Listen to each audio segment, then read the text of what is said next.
Voters in the Spanish region of Catalonia have elected a new government. For the first time in 40 years, separatist parties did not win the most seats. So, what does this mean for the Catalan independence movement?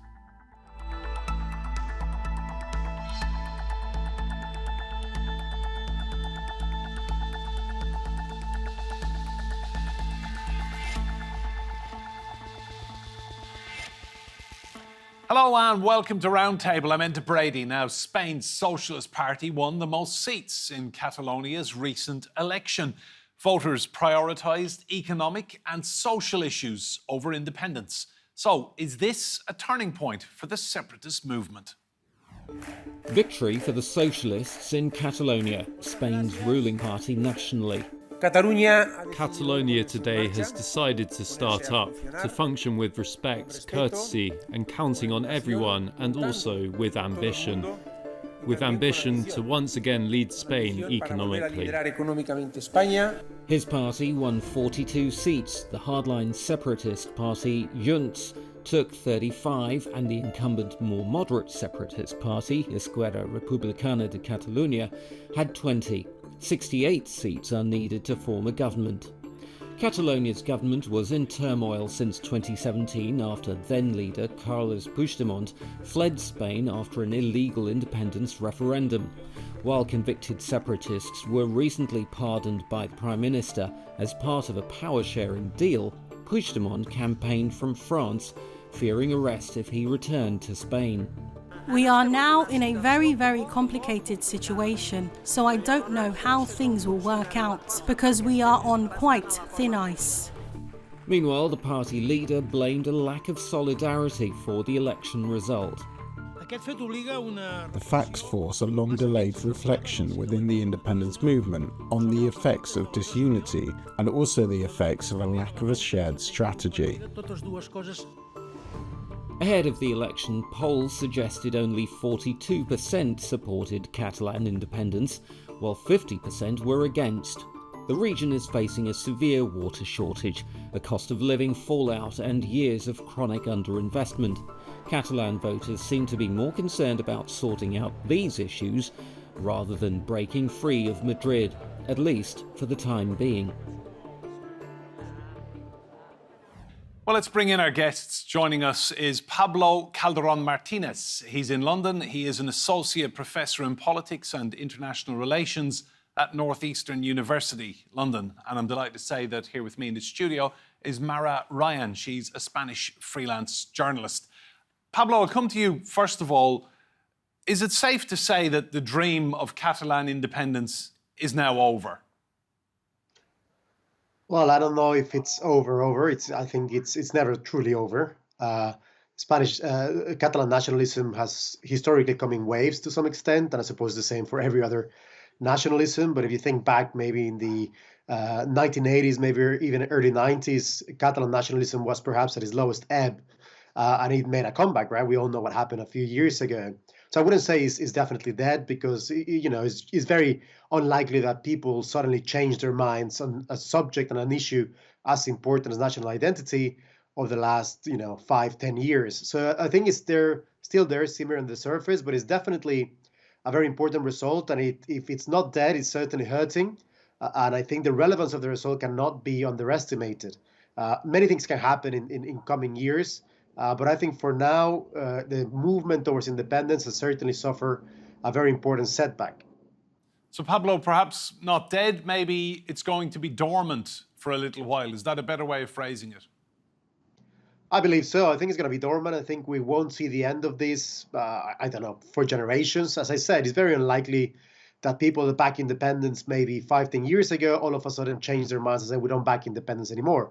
I think the evidence we get from the elections, for example, is that actually what happened is that people that support independence, or at least people that live in the parts of Catalonia that are more pro-independence, simply didn't come out and vote, and that may be seen as a protest vote, or simply they were not enthused by the options they had in the independence movement. That doesn't mean that necessarily their feelings have changed drastically. The sense of national identity is still strong in Catalonia, even if it continues to shift and there's a lot more multiple identities, i.e. people that identify themselves as Catalan and Spanish and European, all those different things. Again, these things change over time and they're malleable and they're not static, and cultural identity, national identity, individual identity changes over time for all sorts of different reasons. But for now, it seems that at least from a more political perspective, it seems to be in a dormant stage.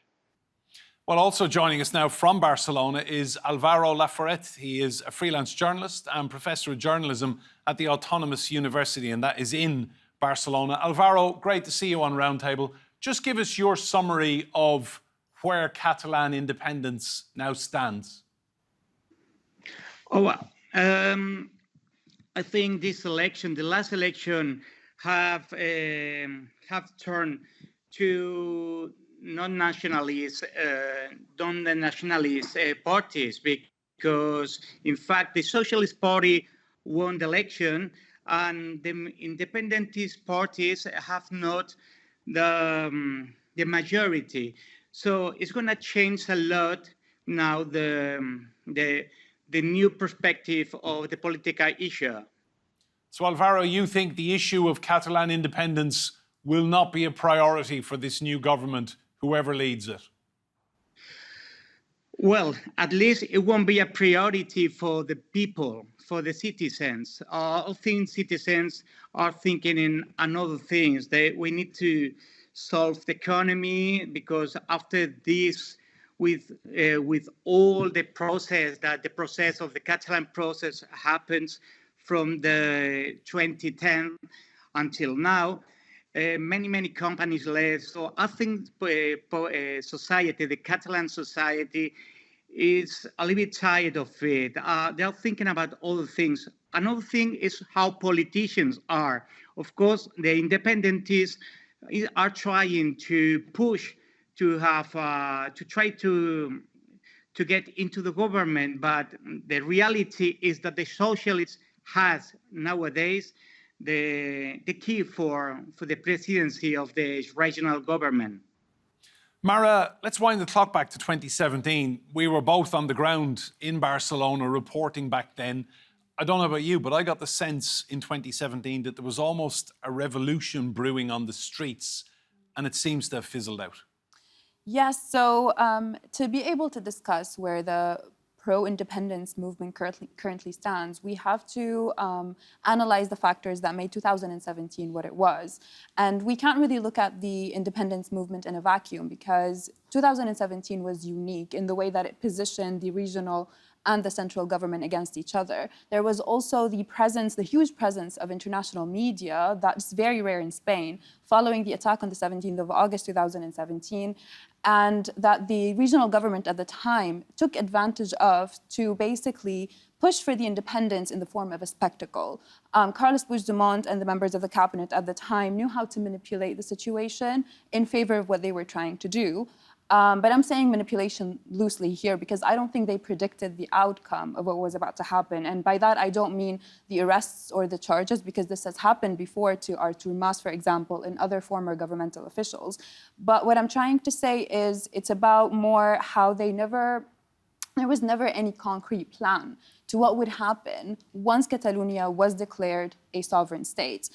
They were relying more on the central government being able to cave in and give them more independence, more control over taxes, for example, or on the other hand, they were kind of relying on international support or EU support towards an independent state of Catalonia. And the problem was that these two things didn't really happen. So what we were left with is a growing demands on the street for independence, but no clear, concrete path towards that independence. Pablo, I'll come to you.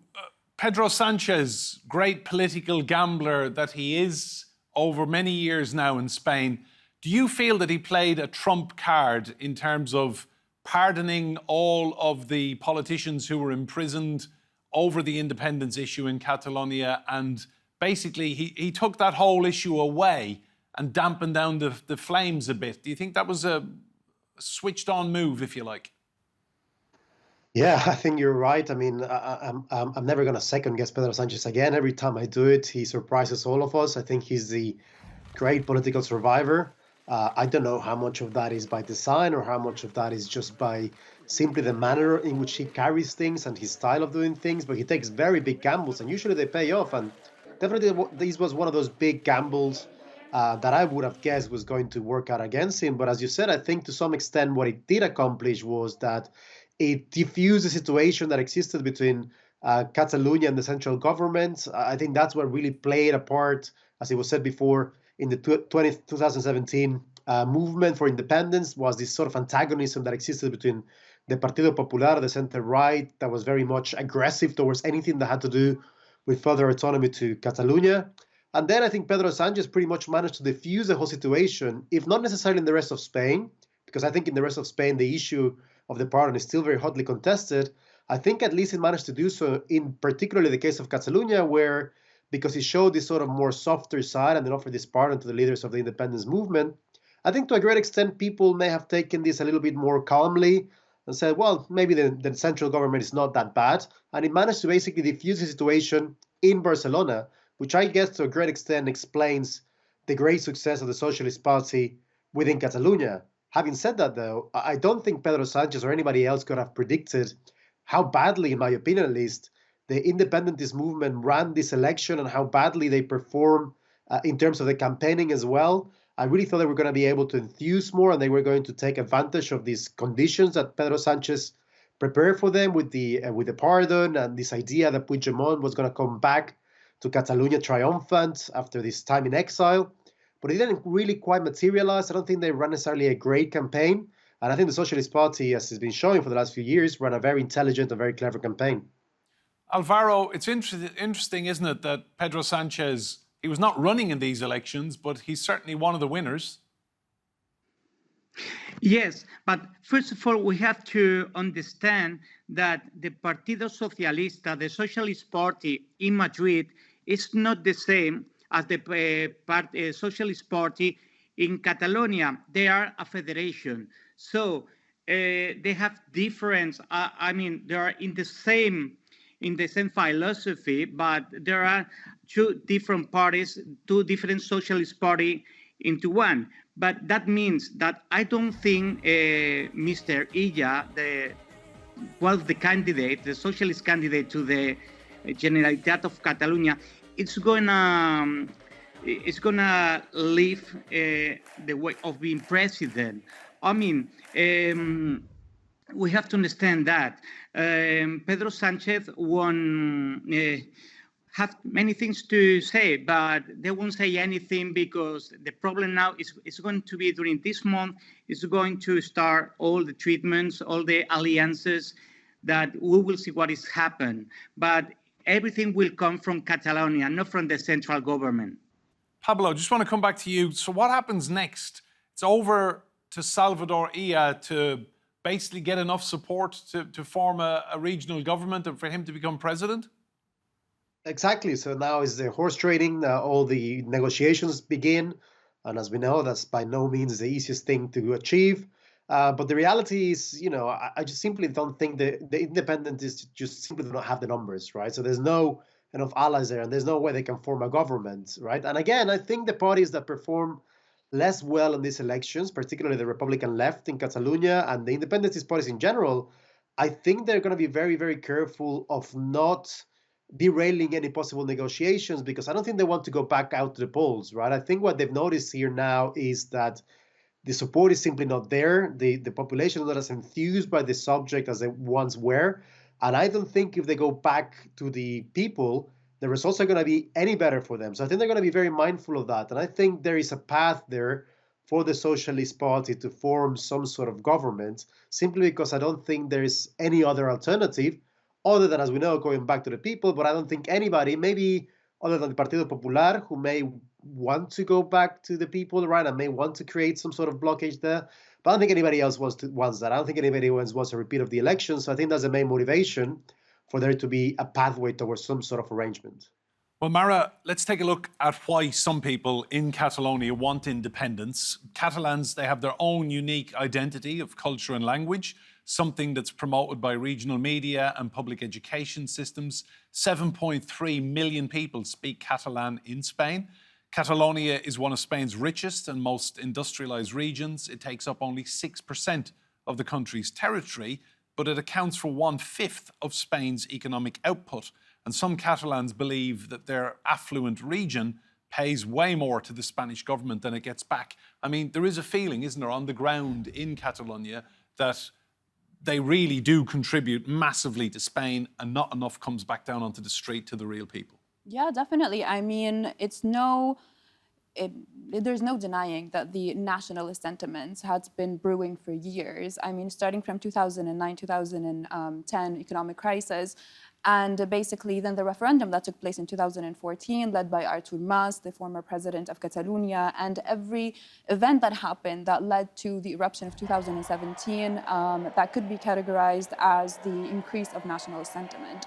But one of the issues that we've always witnessed is basically the framing of the socio-political sphere in Catalonia as divided between pro-independence and anti-independent groups, which is not really representative of the facts on the ground, because there's always been a part of the demographic that wasn't interested in engaging in the political discourse in a way that would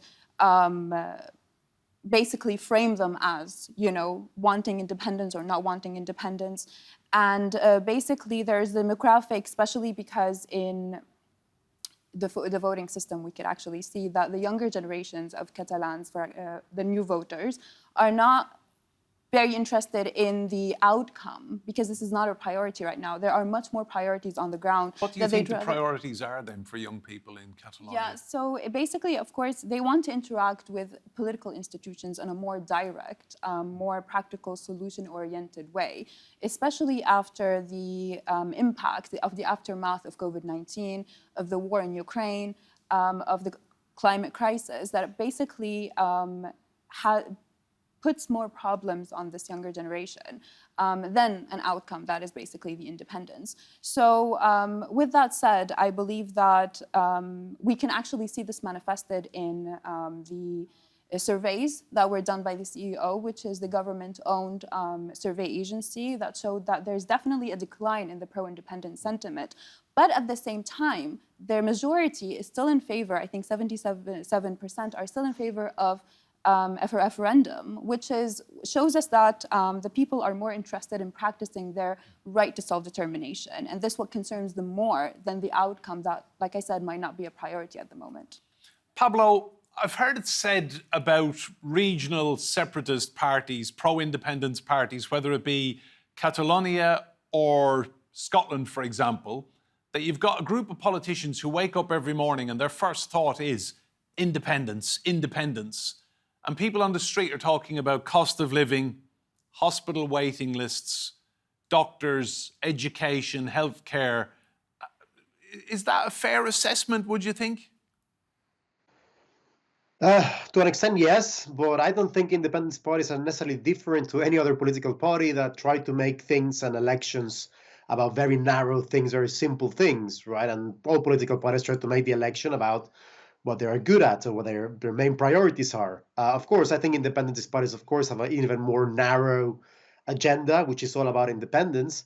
And at the end of the day, it's how much you can mobilize people to understand and see everything through that particular prism of independence. I think to a great extent, what was so successful about the 2017 push for independence was precisely that all the problems of Catalan society could be understood or seen through the prism of independence, right? And a lot of them had to do with basically economic issues and economic concerns. And the idea was that it was a very sort of zero-sum approach to independence, right? As you were saying before, we give more money than we receive, therefore we are losing out, right? So if we're independent, we're going to get more money and everything is going to be better. And you manage to simplify these sort of arguments to that great extent. Of course, as we know, there are things, governments and countries are not businesses, right? It's not just about making more money and then more money. There are things that the state provides for us that cannot quantify in terms of money. For example, and as Marah was mentioning before, issues like security or protecting against climate change, right? Security in this world that is feeling increasingly insecure becomes increasingly more important for people. And again, you cannot really put money onto that, right? You cannot put a sort of a quantitative element into the value of security and how safe you feel in the world. So, of course, it's a lot harder for Catalan independentist movement to make any sort of, to make it look like independence is a solution to the people's problems, right? It's going to somehow help the priorities of the people, right? Why? Because it's hard to see how an independent Catalonia is going to be in any shape, way, or form safer than a Catalonia as a part of Spain, right? It just doesn't make sense. And I think that's where the independentist movement becomes a little bit unstuck within this particular context. As I was saying before, however, this context will evolve, it will change, things will happen, and who knows what's going to happen in the next 10, 15, 20 years.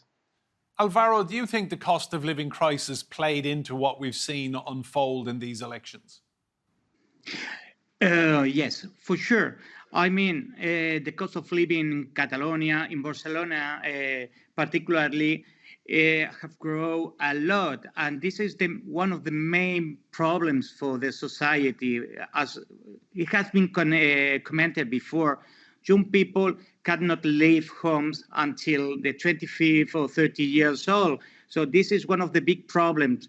As it has been commented, this is the big problem of society. No jobs, the education is very low, the health is very bad because it's lack of finance. So this is the priority of Catalans right now.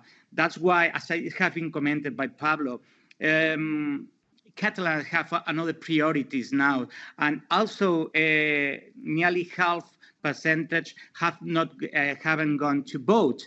So this is a big problem. Also, that's why it's very weird what has happened, and the independentist movement have reduced quite a lot about these issues. Marah, one name that keeps popping up in the conversation is Carles Puigdemont. So he finished second, campaigned from France, and he can't set foot in Spain for fear of arrest. I mean, where does he come into the conversation now? Because he's quite a character, having led the 2017 illegal referendum vote.